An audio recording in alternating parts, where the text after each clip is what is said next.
Hello everyone, मैं ओम प्रकाश और मैं आपको मेरे चैनल में वेलकम करता हूं।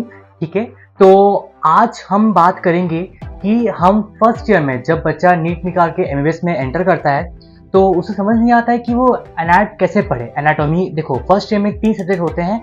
एनाटॉमी होता है, बायोकेमिस्ट्री होता है और फिजियोलॉजी होता है। ठीक है, तो बच्चा फर्स्ट ईयर में आता है तो काफ़ी एंजॉय करता है। सही बात भी, एंजॉय करना भी चाहिए क्योंकि नया नीट निकाला है, वो भाई इतना मेहनत किया है, 2 साल, कोई बच्चे 3 साल 4 साल मेहनत किए हैं, तो उनको थोड़ा एंजॉयमेंट करना चाहिए। ठीक है, तो अब आता है कि अब पूरा मिड सेमेस्टर चला गया, आधा पूरा साल चला गया है और एंड में आके उनको लगता है कि यार अब मैं कर पाऊँ कि नहीं कर पाऊँगा। मैं एनाट में ऐसा हार मान लिया हूँ कि मैं शायद एनाट में फेल भी हो जाऊँगा। ठीक है, ऐसा मुझे भी लगा था जब मैं फर्स्ट ईयर में था।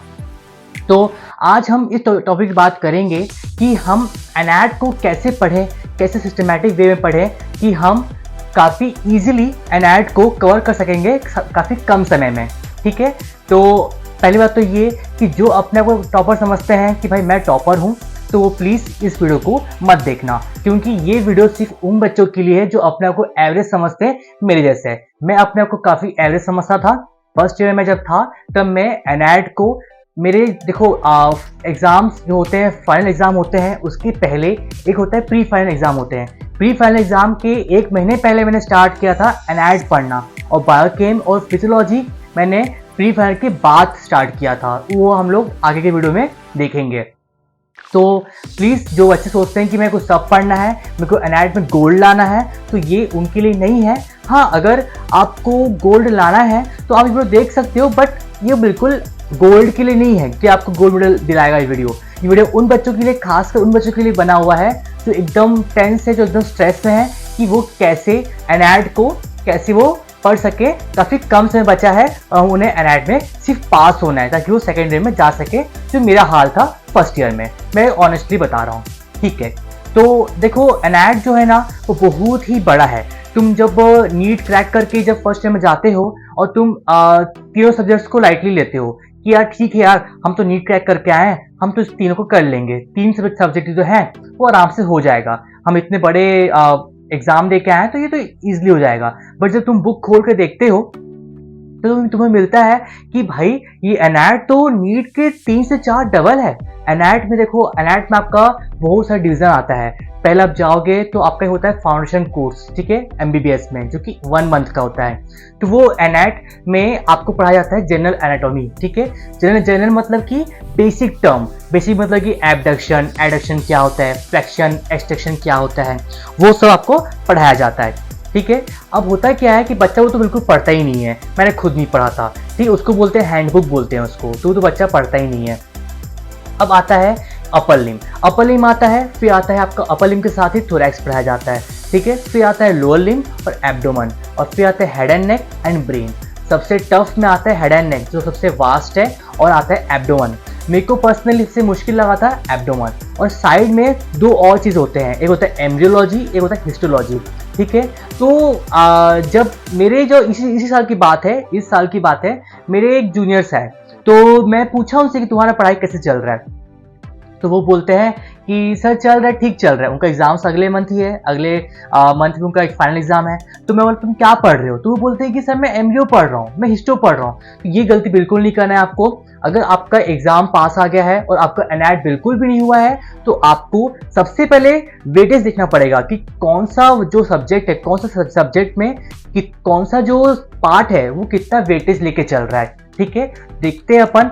एनाट में सबसे ज्यादा वेटेज लेके चलता है 2 पार्ट। पहला पार्ट हेड एंड नेक, दूसरा पार्ट एब्डोमेन। ठीक है, ये सबसे दोनों वास्ट हैं, दोनों बहुत बड़े हैं और दोनों से सबसे ज्यादा वेटेज लेके चलते हैं। ठीक है, और सबसे कम लेके जाता है वेटेज जनरल एनाट, ठीक है, जो हैंडबुक बोलते हैं, फिर एम्ब्रियो और फिर हिस्टो। मैं ऑनेस्टली बोलूँ कि मैं जनरल एनाट, एम्ब्रियो और हिस्टो छोड़ के गया था क्योंकि मेरे पास उतना टाइम नहीं था कि मैं जनरल एनाट को भी और एम्ब्रियो को भी और आपका हिस्टो को भी पढ़ सकूं, क्योंकि मेरा यही बहुत कुछ छूटा हुआ था। मैंने फिजियोलॉजी और बायोकेमिस्ट्री को प्री फाइनल के बाद स्टार्ट किया था, तो मेरे पास बहुत कम समय थे कि मैं आपका जनरल एनाट और आपके एम्ब्रियोलॉजी और आपके हिस्टोलॉजी को टाइम दे सकूं।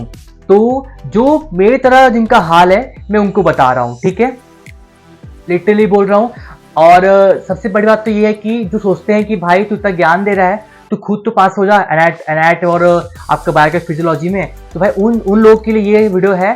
उन लोगों के लिए ये बोलना चाहूँगा मैं कि मैं 3 साल पहले ही पास कर चुका हूँ, ठीक है। मेरे जूनियर्स लोग भी पास कर चुके हैं, तो मैं काफ़ी जो मैं एक्सपीरियंस करके आया हूँ मैं उसी को बोल रहा हूँ। जो ट्रस्ट नहीं करता है वो प्लीज़ मत देखें वीडियो, वो जा सकते हैं, लेकिन जो ट्रस्ट करके यहाँ वीडियो में आया है वो मेरा टिप्स लेने आया है, तो आप प्लीज़ इसको अपने लाइफ में इसको यूज़ करना। लिटरली 100% बोल रहा हूँ कि आपको ये बहुत कम समय में आपको ये श्योर शॉट आपको देगा, ठीक है। आपको यूज़ में आएगा, काफ़ी यूज़ में आएगा, ठीक है। तो हम आते हैं कि आप सबसे पहले कैसे पढ़ाई करोगे, एनएट को कैसे स्टार्ट करोगे, ठीक है। तो देखो, सबसे पहले आपको ना एनएट को पढ़ते कैसे हैं। हम नीट जो देते हैं, नीट पे अपन एनसीईआरटी बायोलॉजी को हम line to line explain, line to line अपन क्या बोलते हैं उसको पढ़ते हैं, उसको याद करते हैं। बट यहाँ पे एमबीबीएस में ऐसा नहीं करते हैं। एमबीबीएस में 19 सब्जेक्ट्स हैं, ठीक है। 19 सब्जेक्ट्स है तो आप कितना याद करोगे और कितना याद कर कितना रिटेन कर सकोगे। तो एनएट में आपको कुछ भी याद नहीं करना है, आपको थ्योरी बिल्कुल नहीं याद करना है। एनाटॉमी मतलब डायग्राम्स, ठीक है। जो भी क्वेश्चंस आते हैं सबसे पहले आपको उसके डायग्राम्स आने चाहिए।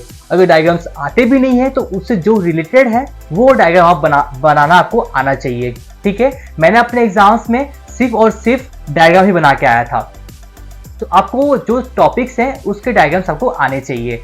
फॉर एग्जाम्पल जो फर्स्ट ईयर के बच्चे हैं उनको टॉपिक पता होगा क्वाड्रिल फोसा, ठीक है। क्वाड्रिल फोसा क्या होता है, यहाँ पे जो है एल्बो के साइड से यहाँ से एक ट्रायंगुलर बनता है, वो होता है क्वाड्रिल फोसा। तो आपको डायग्राम बनाना, सबसे पहले क्वेश्चन आता है तो आपको डायग्राम बनाना है क्वाड्रिल फोसा का, उसके और डायग्राम में कोशिश करना कि आप एक टॉपिक के 4-5 डायग्राम बना सके एक पेज में, काफी बड़ा बड़ा, ठीक है। जैसे क्वाड्रिल फोसा में एक पेज में आप उसके बाउंड्री बता दो, एक पेज में उसका कंटेंट बता दो, एक पेज में कोई उसका ब्लड सप्लाई तो वो बता दो, है ना। एक पेज में आप उसका लिम्फेटिक ड्रेनेज बता दो, एक पेज में आपका उसका वीनस सप्लाई बता दो, ठीक है।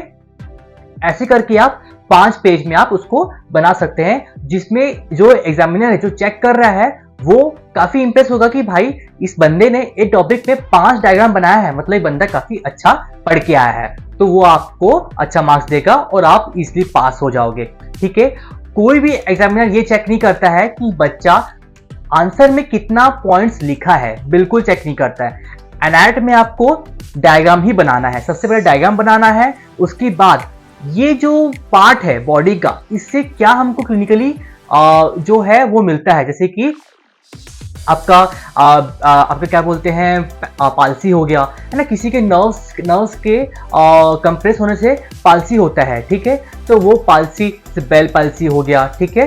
रेडियल नर्व के पालसी होता है ना, अलग नर्व से पालसी होता है। तो आपको उसका क्लिनिकली आपको लिखना पड़ेगा, ठीक है। सबसे पहले क्या लिखोगे आप, डायग्राम बनाओगे, फिर क्लिनिकली लिखोगे और फिर कुछ स्पेस छोड़ देना, ठीक है। कुछ स्पेस छोड़ देना और फिर उसके बाद जो भी आपको थ्योरी याद है तो उसको आप उस थ्योरी को वहां पे लिखोगे। अगर थ्योरी याद नहीं है तो आप जो डायग्राम बनाए हो ना उसी को ही आप रिलेट करके थ्योरी में लिख सकते हो, ठीक है। तो ये हो गया। अब पढ़ना कैसे है, तो एनएट को आप कैसे पढ़ोगे, सबसे पहले आपको अपर लिम्ब पढ़ना है। अपर लिम्ब जो है ना वो बेसिक बनाता है और अपर लिम्ब से आपको एक कॉन्फिडेंस बूस्ट होगा कि हाँ ठीक है मैंने एक सेक्शन पढ़ा है, ठीक है। अपर लिम्ब पढ़ लिए और फिर आपको पढ़ना है head and neck. Head and neck पढ़ लिए, ठीक है। हेड एंड नेक कंप्लीट हो गया, अपर लिम्ब कंप्लीट हो गया। अब छोटे में आते हैं। छोटे में आप क्या पढ़ोगे, छोटे में पढ़ोगे आप थोरैक्स, जिसपे थोरैक्स को क्या आता है, आपका हार्ट आता है, आपका लंग्स आता है, ठीक है। ये दोनों आते हैं, मीडियस्टिनम आता है, ठीक है। तो वो पढ़ना है आपको थोरैक्स। और फिर पढ़ना है आपको ब्रेन। ब्रेन काफी छोटे हैं तो वो भी आपका कंप्लीट हो जाएगा, लेकिन ब्रेन बहुत याद करना है, बहुत रट्टा वाला सब्जेक्ट है और वो टॉपिक है, तो ब्रेन थोड़ा टाइम ले सकता है। फिर अब एंड में आओगे एब्डोमेन और लोअर लिम्ब। अपर लिम्ब कर दिए हो तो लोअर लिम्ब बहुत इजी पड़ेगा, क्योंकि अपर लिम्ब और लोअर लिम्ब दोनों कोरिलेट करते हैं। और एब्डोमेन में क्या है, क्या था एब्डोमेन में, स्टमक आता है, ठीक है। लिवर हो गया, पैंक्रियास हो गया, उसका जो जो इंपॉर्टेंट है वो आप पढ़ोगे। एब्डोमेन हो गया।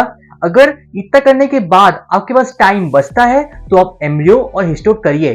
अगर टाइम नहीं बचता तो प्लीज मैं आपको बार बार बोलूंगा कि आप एम्ब्रियो हिस्टो पे टाइम ना दें। आप upper limb, lower limb, thorax, abdomen, head and neck, ये ब्रेन, ये पहले करें, ठीक है। और आपको एक और ट्रिक बताता हूं मैं जो मैंने अपनाया था। मैंने हिस्ट्री नहीं पढ़ा था, तो मैंने क्या किया, एग्जाम में हिस्ट्रोलॉजी का क्वेश्चन आया तो उसको खाली नहीं छोड़ना है। सबसे फोरमोस्ट इंपॉर्टेंट आपका रूल होता है एग्जाम का कि आपको कोई भी क्वेश्चन खाली नहीं छोड़ना है। अगर कोई एमबीबीएस में पास होना है, बहुत इजीली पास होना है, तो आपको हर एक क्वेश्चन को अटेम्प्ट करना आना चाहिए, चाहे वो क्वेश्चन आपको आता हो या ना आता हो, ठीक है। तो आपको इसे एमबीए क्वेश्चन आया है, आपको जो भी आता है आप उसमें भर दीजिए, तो आपका एमबीए क्वेश्चन को अटेम्प्ट हो जाएगा। और जो आपका हिस्टो का है तो उसमें 2 पेंसिल यूज होता है HND का, एक ब्लू होता है, एक पिंक होता है। आपको कुछ नहीं करना है, आपको एक सर्कल बनाना है और आपको जो मन में आए आप ब्लू ग्रीन ब्लू और पिंक ब्लू पिंक करके डाल देना, और जो रिलेटेड आया है उसको आप डाल सकते हो, ठीक है। तो इस तरह से आप आप एनआईटी को कंप्लीट कर सकते हो बहुत कम समय में। मैं बार बोल रहा हूँ, आपको एनाटॉमी में सिर्फ और सिर्फ डायग्राम्स प्रैक्टिस करना है। डायग्राम्स को इतनी बार प्रैक्टिस कर लो कि आपको थ्योरी याद करने की क्या, आपको देखने की जरूरत भी ना पड़े, आप डायग्राम से ही थ्योरी बना सकते हो, जैसे कि मैंने किया था, ठीक है। तो इससे आपका एनाटॉमी काफी इजीली हो जाएगा, ठीक है। हम अगले वीडियोस में फिजियोलॉजी कैसे पढ़ना है और बायोकेमिस्ट्री कैसे पढ़ना है और सेकेंड ईयर थर्ड ईयर ये सबका बताएंगे अपन, ठीक है। अब आते हैं बुक्स पे। तो आप बोलोगे कि हम कौन सा बुक फॉलो करें। सभी बच्चे फॉलो करते हैं मेनली BDC से फॉलो करते हैं, बट मैं अपना पर्सनल ओपिनियन बोलूंगा कि आप विश्राम सिंह को फॉलो करें, क्योंकि विश्राम सिंह का डायग्राम जो है वो काफी अच्छा है। विश्राम सिंह का डायग्राम जो है वो हैंड रिटन डायग्राम है, आप उसको बना सकते हो। और जो आप देखोगे कंपेयर करोगे BD में, तो उसमें डायग्राम जो है वो 3D है, 3D आप बना नहीं पाओगे। तो आप प्लीज BD मत करना फॉलो, आप विश्राम सिंह को फॉलो करना, काफी आपको हेल्प होगा, ठीक है। चलिए मिलते हैं अपन नेक्स्ट वीडियो पे, और हो सके तो सब्सक्राइब करो और उन दोस्तों को भेजो जिनको इस वीडियो की नीड हो, जिनको वो अभी भी डर में हो कि मैं एनआईटी में फेल तो नहीं हो जाऊं, ठीक है। ये काफी उनको हेल्प करेगा।